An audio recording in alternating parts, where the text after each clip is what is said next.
When many Australians think of bees, they think of the black and yellow striped variety. But there's other tiny little warriors out there, native to Australia, that I'm so passionate about. Now I'm on a mission to educate, inspire, excite and create awareness to the young and old about the importance and magic of Australian native bees.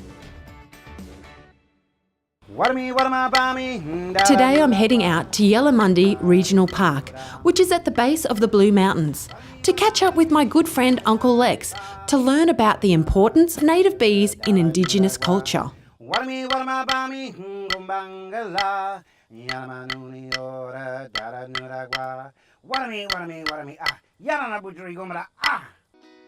Welcome, and today we're at this beautiful location and we're talking with Lex. Lex, can you tell us a little bit about what you do?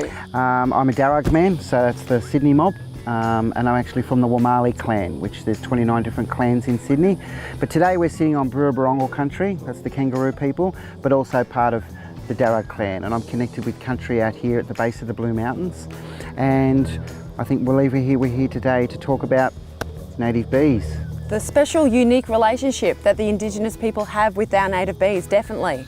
We believe that we get everything from Mother Nature. Everything that we need on a daily basis comes from Mother, and these are some of our traditional tools. And so it's not only wooden tools, stone tools, we use skins from animals to keep warm, etc. But one of our most exciting things that we get from the bush is our glues. So we have different types of resins from trees. This is xanthoria resin from the grass tree, or it used to be known as the black boy.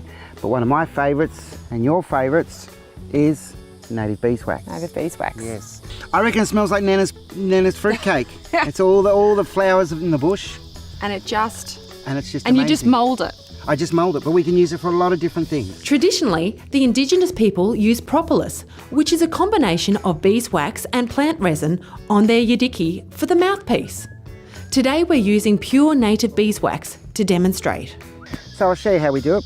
We left some of this out in the sun earlier so it's softened up, and we work it and we just put it on here and we just slowly mould it around. We squash it down the sides so it seals up to the wood. But there's also a hole in here, Mel. So you can see that hole there. So instead of wasting the whole yidiki and throwing it away and saying, oh, it's no good, it's got a hole in it, we have something from Mother Nature. And we can fix it. Exactly. So I would just push some beeswax right into that hole to plug up that hole, okay?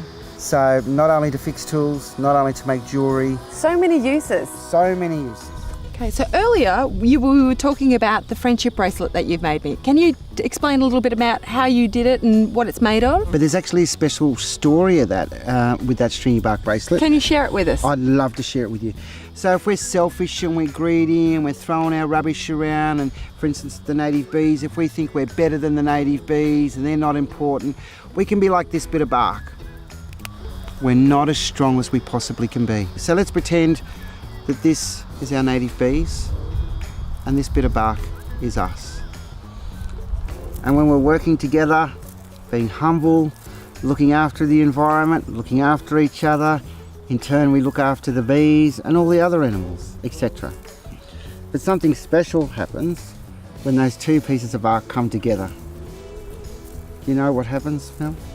We get stronger. We get stronger, and I'm going to show you that. But when we work together with the environment and each other, like this bit of rope, we become strong. We can't be broken. So I'll get a little bit of beeswax. Again, bit of glue.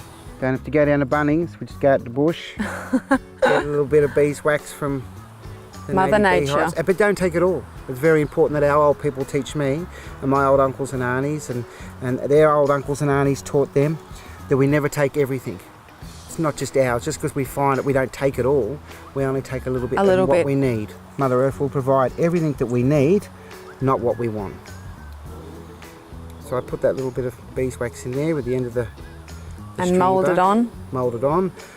So as you can see, Mel, after we put the beeswax on and the gum nut, and that little loop that we started off with,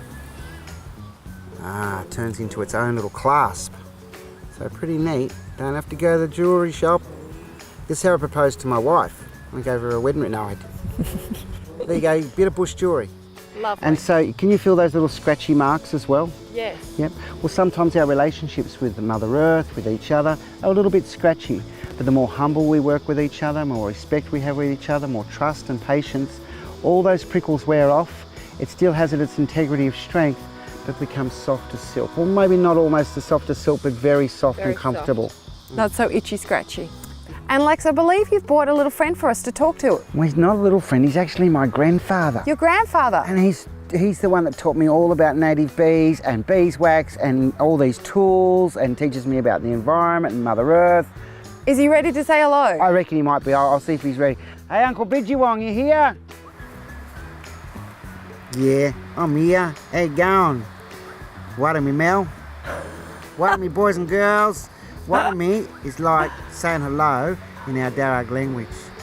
How you been, Mel? Very good, thank you. What have you been doing? Just hanging out here with Uncle Lex. What have you been talking about? About bees, about native bees. That's pretty cool, hey? It's very cool. When I was a little kid, we used to track them through the bush. We used to wait for them to come and have a drink by the water and put some soft duck down. That's the really light duck feathers. And when they have a little drink, the feather would stick to them and we could see them because they're like a little black fly, you know. And then they fly through the bush with a white feather on, and we could find where they had the sugar bag. That's what we call the beehive. And then we'd rob a little bit of honey, true story, and take some back for Mum and our aunties. Anyway, I got to go because I've got some important business to do in the bush. Got to teach some other kids about the bush. But I'm going to say Yanu. You know what Yanu is? No. Yanu is like, I'll see you later. Because in Aboriginal culture, if I say goodbye, I'll never see you again. So Yanu is like, until next time. Until next time. Stay tuned for more Sydney Stingless Bees adventures. Yanu! If you'd like to explore or know more about Yellowmundi Regional Park, make sure you check out the Bush Trackers website.